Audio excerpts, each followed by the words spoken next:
Good morning, welcome back to my channel GS world group Sandesh. आज हम लोग 7 जुलाई के करंट अफेयर से कुछ महत्वपूर्ण प्रश्नों की व्याख्या करेंगे। हाल ही में फील्ड्स मेडल, कौन सा मेडल? फील्ड्स मेडल 2022 से किसको सम्मानित करने की घोषणा की गई? मिराना बियाजोवास्का है। कौन? मिराना बियाजोवास्का। और ये कहाँ की रहने वाली हैं? ये यूक्रेन की हैं। कहाँ की? यूक्रेन की। और इस मेडल को पाने वाली, कौन सा मेडल? जो फील्ड्स मेडल गणित के क्षेत्र में दिया जाता है, इसको पाने वाली दूसरी महिला है। और पहली कौन? मरियम खिरजाबानी। ये कहाँ की हैं? ईरानी। और इस बार 4 लोगों को सम्मानित किया गया है। पहला है मिराना बियाजोवास्का, और एक है ह्यूगो डूनियल कोपिन, ये फ्रांस के रहने वाले हैं। गुनु हू, एक कोरियाई अमेरिकी हैं। और जेम्स मेनार्स, ये ब्रिटिश हैं। और इसमें इसकी शर्तें क्या है? आखिर फील्ड्स मेडल जो है किन लोगों को दिया जाता है? जो संस्था जो देती है तो कुछ तो शर्तें रखती होंगी ना? बिल्कुल रखती हैं। तो 40 साल के कम उम्र के गणितज्ञों को दिया जाता है। कौन सा? फील्ड्स मेडल 40 साल के कम उम्र के गणितज्ञों को दिया जाता है। और इस पुरस्कार की स्थापना कब की गई थी? 1936 में। कब की गई थी? कब की गई थी? फील्ड्स मेडल की स्थापना कब की गई? 1936 में। और इस पुरस्कार को अंतर्राष्ट्रीय गणितीय संघ द्वारा दिया जाता है। किसके द्वारा आती है? अंतर्राष्ट्रीय गणितीय संघ द्वारा दिया जाता है। और प्रत्येक 4 साल पर यह पुरस्कार दिया जाता है। कौन? Fields medal. और किस क्षेत्र में दिया जाता है? गणित के क्षेत्र में दिया जाता है। हाल ही में काई चटनी को जीआई टैग देने की मांग की जा रही है। किस राज्य से संबंधित है? उड़ीसा से। कौन? काई चटनी। और जीआई टैग जो होता है 10 साल के लिए किसी वस्तु को दिया जाता है। कितना? 10 साल के लिए किसी वस्तु को दिया जाता है। और जीआई टैग का पूर्ण रूप क्या होता है?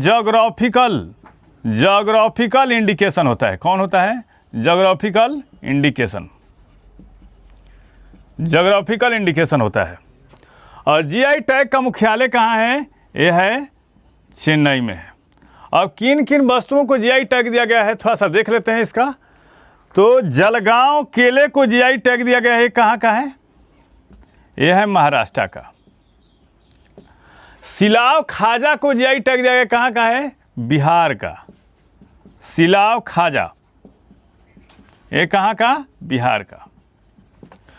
ब्लैक राइस को जीआई टैग दिया गया है। ये कहाँ का है? मणिपुर का। ब्लैक राइस, ये कहाँ का है? मणिपुर। आप लोग बताइए, सोजती मेहंदी को जीआई टैग दिया गया है। कौन मेहंदी? सोजती मेहंदी। ये कहाँ का है? राजस्थान का है। कहाँ का? राजस्थान का। आगे देखिए,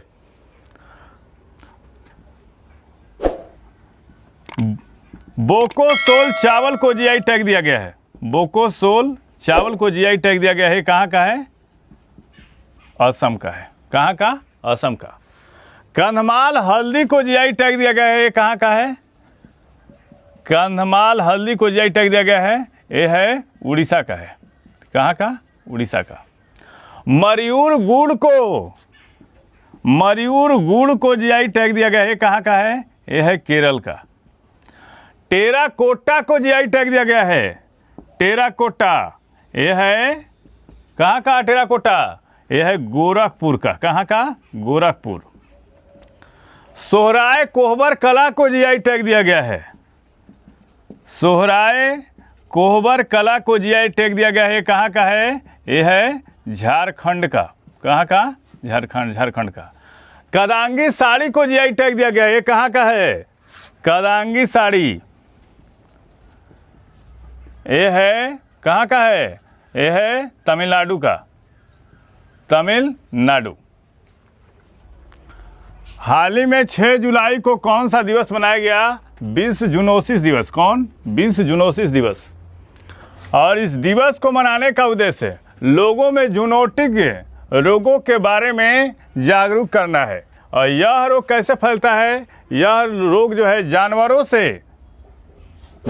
से मनुष्यों में फैलने वाली क्या है? एक संक्रामक बीमारी है। और कौन कौन से जूनोटिक रोग में आते हैं? तो प्लेग आता है, रैबीज आता है, तपेदिक आता है, राउंड वर्म है, ये क्या है, ये जूनोटिक रोग के उदाहरण है।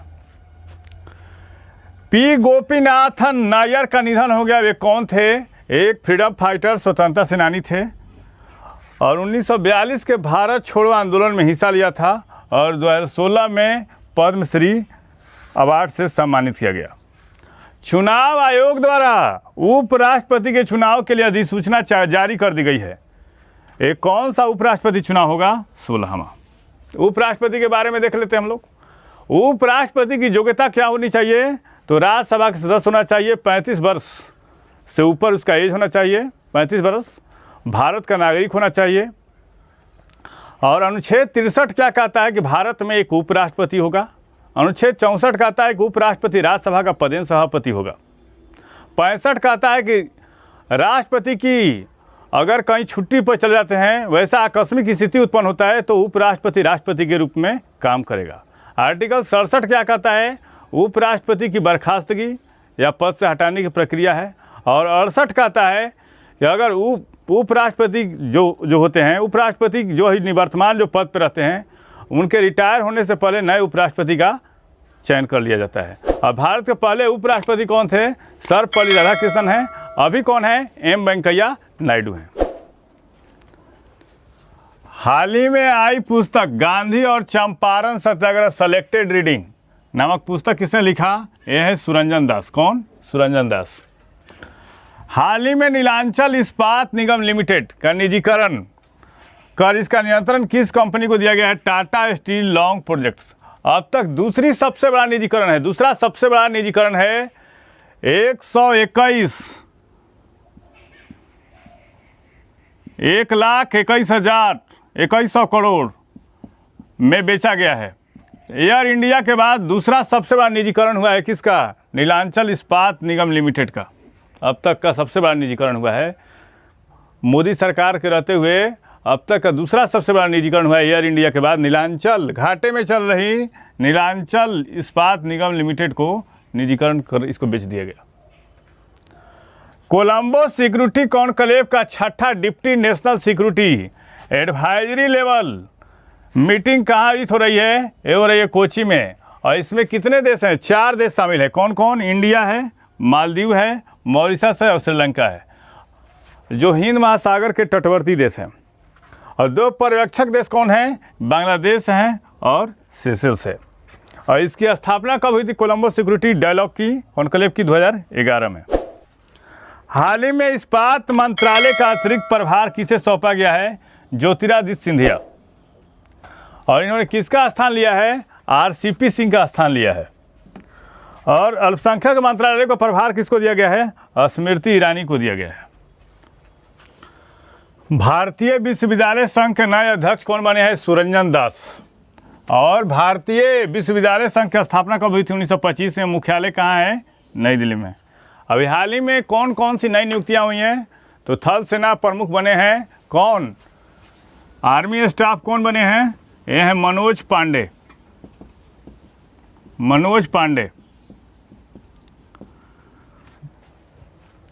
मुख्य चुनाव आयुक्त कौन बने हैं? मुख्य चुनाव आयुक्त राजीव कुमार। कौन? राजीव कुमार। सीबीएसई की निदेशक कौन बनी है? निधि छिब्बर। एनसीईआरटी के महानिदेशक कौन है? दिनेश प्रसाद सकलानी। एनसीईआरटी के महानिदेशक दिनेश प्रसाद सकलानी। पंजाब के कार्यवाहक डीजीपी कौन बने हैं? गौरव यादव। और हाल ही में मुख्य सचिव कौन बने? बीके जानजुआ। और पंजाब राज्य का गठन कब हुआ था? 1 नवंबर 1966 को। राजधानी चंडीगढ़। गवर्नर कौन है? बनवारी लाल पुरोहित हैं। लोकसभा सीट कितना है? 13 है। राज्यसभा सीट कितना? 7। विधानसभा 117। अबोहर अभयारण्य कहाँ है? अबोहर अभयारण्य यह है पंजाब में। कंजली आर्द्रभूमि कहाँ है? कंजली आर्द्रभूमि यह है पंजाब में। रंजीत सागर बांध परियोजना कहाँ है? यह है पंजाब में है। और हाल ही में भारतीय जनसंघ के संस्थापक श्यामा प्रसाद मुखर्जी की जयंती कब मनाई गई है? 6 जुलाई को। और श्यामा प्रसाद मुखर्जी ने जनसंघ का स्थापना कब किया था? 1951 में किया था। और नेहरू के कैबिनेट में ये उद्योग मंत्री थे और भारत में औद्योगिक नीति इन्हीं के टाइम में आई। लेकिन संघीय मंत्री परिषद से इस्तीफा देने वाले पहले व्यक्ति कौन थे? श्यामा प्रसाद मुखर्जी। इन्होंने कश्मीर चलो का नारा दिया था और उन्होंने कश्मीर के बारे में कहा था कि एक देश में 2 विधान, 2 प्रधान और 2 निशान नहीं रहेगा, जो आज हम लोगों ने फेयरवेल दे दिया इसका। केंद्रीय विदेश मंत्री एस जयशंकर कहां पर आयोजित G20 देशों के विदेश मंत्रियों की बैठक में हिस्सा लेंगे? बाली द्वीप, इंडोनेशिया। बाली द्वीप को क्या कहता है? दुनिया का अंतिम स्वर्ग कहा जाता है। अभी इंडोनेशिया के राष्ट्रपति कौन है? Joko Widodo. और G20 की स्थापना कब की गई थी? 1999 में की गई थी। और इसका पहला शिखर सम्मेलन कहाँ हुआ था? वाशिंगटन में हुआ था। 2020 में इसका सम्मेलन कहाँ हुआ? सऊदी अरब में। 2021 में इटली में, 22 में इंडोनेशिया में और 23 में भारत में होने वाला है। और 24 में कहाँ होगा? ब्राज़ील में होगा। इस चैनल के माध्यम से सही विषयों का तथ्यपरक विश्लेषण किया जा रहा है। आप इस चैनल से जुड़िए, लाइक कीजिए, सब्सक्राइब कीजिए। Thank you.